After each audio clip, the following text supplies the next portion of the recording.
Ladies and gentlemen, it is your host who has playtested the most, Avery LR32 here, and destroy the ever-living boo-boo. Staying off that like and subscribe button so that my wallet can recover from spending over $1,200 on Fiendsmith Ryzeal. Now, you're probably wondering, Avery, why are you showing this off? Everybody and their mama's already got deck profiles. Well, we finished top 8 today. Yes, it was at locals, but very good players at our local area here in Jacksonville, Florida. And I want to talk about some things that I've been doing with the deck. I think it's a bit different. It is a 44-card list, a very fat 44-card list. I finished top 8. I wanted to split. I wasn't going to sit there for another 3 hours and play cards while I had another hour to drive home. My dad also got top 8 with stun, so shameless plug.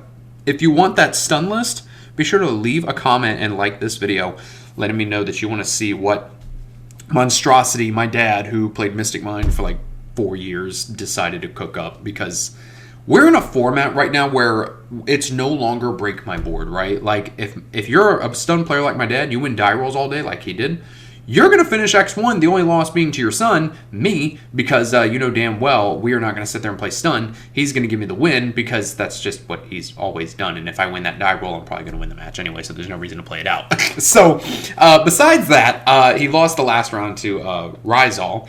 And I ended up starting off with a draw because I went to time in the Fiendsmith mirror match. I misplayed in Game 2. All I had to do was bounce back an engraver to summon the engraver from my graveyard and swing for game with everything, and that didn't happen. So we went to time, but then we go to Game 3. I'm assuming that since he's on Fiendsmith, he probably wasn't playing Cowboy, so we ended up just going to time. Either way, it doesn't really matter. Our Game 1 took over 20 minutes. And that happened twice today, where our Game 1 took over 20 minutes. So started off with a draw. Round 2, we played against something else. I couldn't even tell you what it was because we ended up winning. We were 101. Actually, no, I played against my dad. So it gives me the win. We're 101.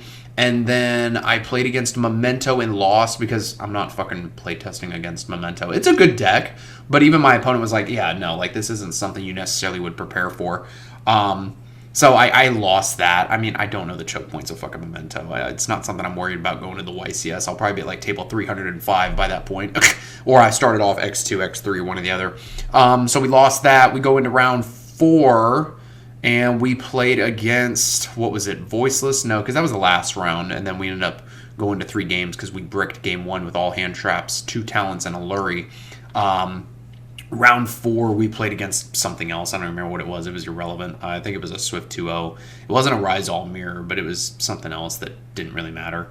And then round 5 was the Voiceless matchup. It was just pure Voiceless, and Dweller actually really hurts that deck because they can't do all their Near Servant shenanigans and still get the effects. So let's dive on into this really fat 44-card list. So starting off, we're of course playing the 3 Ice Ryzeal.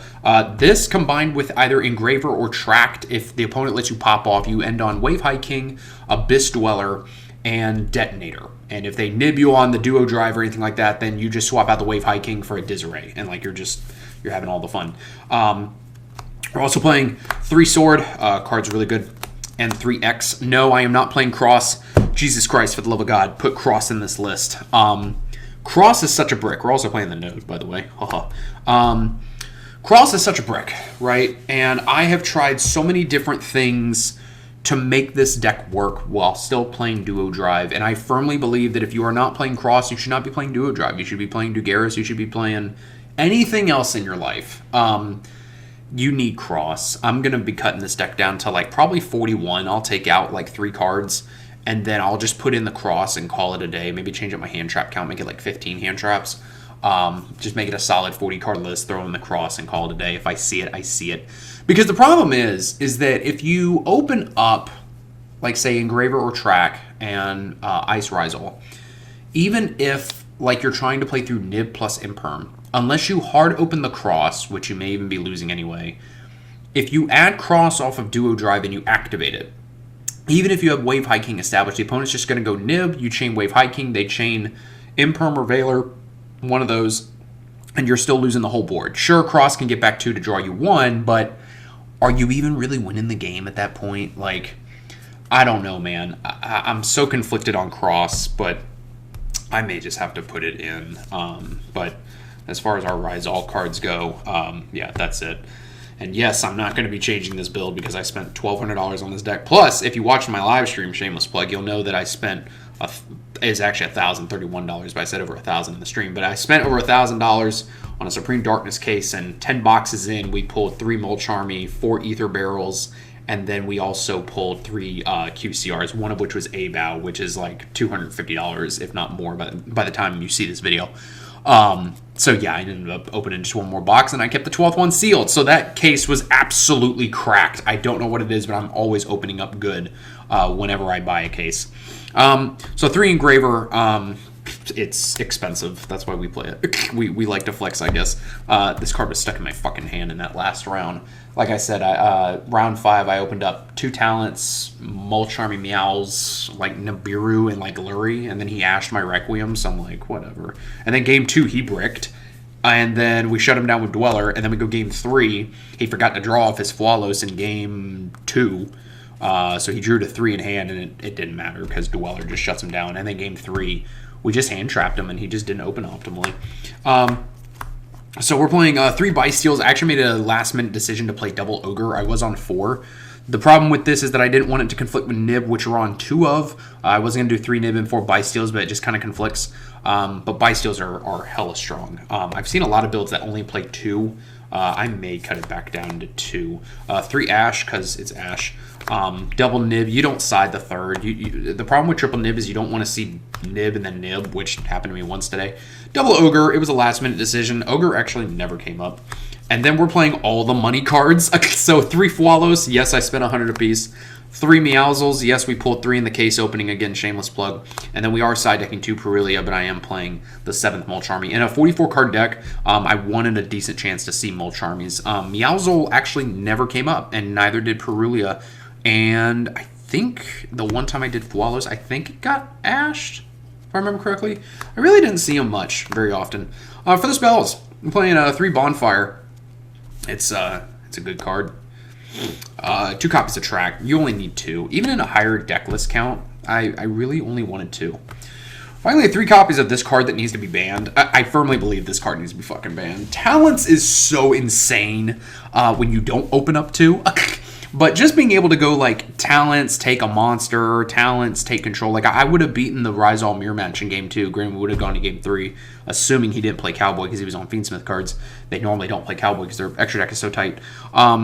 He hand trapped me, and then I went talents to take his duo drive, and then I couldn't use duo drive's effect though because I was under Droll. But Droll is what turned on my talents, and so I just talents took his duo drive, and had I just summoned Engraver and then summoned my other bodies, I could have just swung for game. But this card's actually insane. The only time I drew 2 today was in the Voiceless matchup where I bricked and I tried to use talents and I drew into like Paradise and Tracked. Like it was dog water. So that's why I'm cutting this down to 41.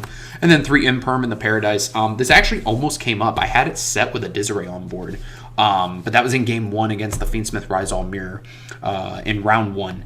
And like he just started popping off and I just scooped. But the Paradise was there. Like he went talents to take control and I'm like, there's no point if I Paradise. Like there's nothing on the table. So for the extra deck, we are playing 1 Duo Drive. If you, for whatever reason, don't want to play Cross, don't play Duo Drive. Just play something else. This card's really good. Never goes off, but if it does, you pretty much all but win the game. We got 2 Detonator because it's a God card. 1 Dweller that apparently just craps all over the venue floor when playing against Voiceless. It's also really good just blinding Dweller this format because like everybody and their mama on Fiendsmith cards. And even if they're not, again, really good into Voiceless, I found out today. Anything that's graveyard reliant, this is good. Memento, really good into Memento that I played against today. I don't know what their shit cards do, but I know for a fact that Dweller shuts that deck down like it's nobody's business. Also, it's hard for them to out a Detonator, I found out, because I was asking my opponent after the fact. He's like, yeah, Dweller hurts, and then Detonator, the popping stuff, it doesn't trigger any of that stuff except for like 1 card, and then you also just have to negate the horse one. So I'm like, okay, well, I'll just imperm the horse and hope that that's enough. I'm not learning what those cards do. 1 Exciton, never came up. 1 Aggregator, so I'm actually taking this out for a second Requiem. I'm still waiting on my Requiem to come in the mail. I'm really torn on Aggregator. I don't like siding extra deck cards. And the issue is that with Eclipse Twins, this pretty much takes the spot of Aggregator. But Aggregator is so good, especially when going second, especially like if you hand trap Ryzeal out of the game and they end on like say Duo Drive plus Wave Hiking. You just dump the Aggregator with X and then you just turn off their board. So I don't know, man. I think that Aggregator may just have to be cut for the second Requiem, because Eclipse Twins is a very powerful card. But let me know in the comments what you think that I should do, because I'm very torn on it. One Wave High King, it's okay. It's actually not all that good. One Requiem, definitely make this 2. One Sequence, because it's good. One Moon of the Closed Heaven. So no, as you can see, I'm not on Agamunde. Agamundé's actually kind of booty butt cheeks, and your extra deck is so tight as it is that I even considered cutting Moon, since we're already playing Exciton for Agamunde. But then I'm like, if I get debarriered, then if I could center this, then I have no access to Fiendsmith line. So Moon is just absolutely necessary. We're playing the one Disarray because it's good, one Necroquip because it's whatever, and then one Sky Crisis and one Chaos Angel. Chaos Angel needs to be fucking banned. Like, this doesn't come up often, but I've seen it enough in testing. The amount of times where I make a Light and Dark Chaos Angel and I'm just staring down my opponent and they make a Light and Dark Chaos Angel is so toxic. This card needs to be banned along with Talents. For the side deck, do not take this side deck for gospel, because this is playtesting for a YCS. This is definitely not going to stay true. 3 Valor. Yeah, it plays into Buy Steals, but you're already playing Fiendsmith, so you could care less about Buy Steals. But it's a non-once per turn hand trap that you can side deck in going first or second. 3 Lancia. You side this in going first or second against Malice. This card is really insane. The other 2 Perulia, because I like drawing cards. 1 Call by the Grave, because it needs to also be banned. And then 3 Strike. And then 3 Judgment. These cards are insane. If you're playing Ryzeal, in some form or fashion, you need to be playing some number of Solemns. Whether it's 3 Judgment, 2 Strike, or just 3 Strike, 3 Judgment, 2 Strike, 2 Judgment, whatever it is, right? You need to play these cards. Solemns are so good. And it's nice, too, especially because, like, even when I didn't open up that well against Memento, and I feel like I should have won that game, too. After he beat me game 1, but I opened up double Judgment and I was able to establish a Wave High King. And just seeing multiple Judgment is so good. Like, I even beat a Tenpai player last week, where I opened up double Judgment, plus I like had a couple hand traps. Like, they just couldn't even play the game. It was absolutely disgusting. So, like, I'm firmly set on these cards. The only things that I'm debating right now in the side, even though I say not to take it for gospel, but the only things I'm really debating is, like, the Judgments and the Call Buys are staying. The Lancias are definitely staying. The only things I'm really questioning is, like, how many Perulias do I want to play, and do I actually want to play Valor? Because I feel like 9 Mold Charm is potentially too much. Even if I drop this deck down to 41, I don't know if having 9 Mold Charms is really something that I want to deal with. And at the same time, too, with Valor, if I'm going to be drawing, I want a hand trap that's not once per turn. But I'm like, do I really want to side deck Valor? And I don't want to be playing like a thrust package to try and thrust into stuff. I think that's just a little too inconsistent. So yeah, I'm really, really torn on these cards. But you guys, that is my $1,200 Yu-Gi-Oh deck. Not counting the case, because just buying cards for the deck itself, I think, is what we should be counting, I guess. But again, let me know what you guys want to see in terms of, like, the stun deck or whatever.